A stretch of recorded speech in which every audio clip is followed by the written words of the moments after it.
Meta has said it will begin to restrict news on its platforms to Canadian consumers after Parliament passed a controversial online news bill. The bill forces big platforms to compensate news publishers for content posted on their sites. Meta and Google have both already been testing limiting access to news to some Canadians. In 2021, Australian users were blocked from sharing or viewing news on Facebook in response to a similar law. Canada's Online News Act, which cleared the Senate on Thursday, lays out rules requiring platforms like Meta and Google to negotiate commercial deals and pay news organizations for their content. Meta has called the law fundamentally flawed legislation that ignores the realities of how our platforms work.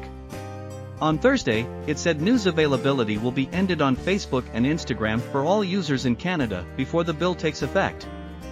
A legislative framework that compels us to pay for links or content that we do not post, and which are not the reason the vast majority of people use our platforms, is neither sustainable nor workable, a Meta spokesperson told Reuters.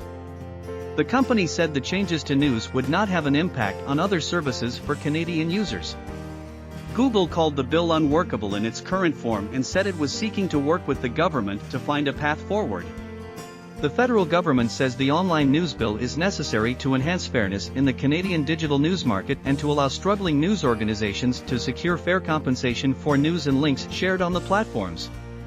An analysis of the bill by an independent Parliament budget watchdog estimated news businesses could receive about $329 million Canadian dollars, $250 million, £196 million per year from digital platforms. Earlier this month, Canadian Heritage Minister Pablo Rodriguez told Reuters the tests being run by the tech platforms were unacceptable and a threat.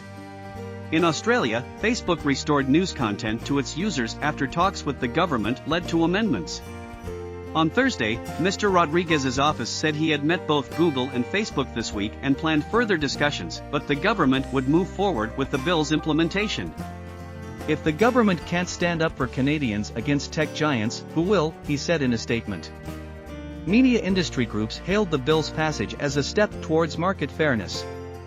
Real journalism, created by real journalists, continues to be demanded by Canadians and is vital to our democracy, but it costs real money, said Paul Deegan, President and Chief Executive Officer of News Media Canada, a media industry group, said in a statement. The Online News Act is expected to take effect in Canada in 6 months.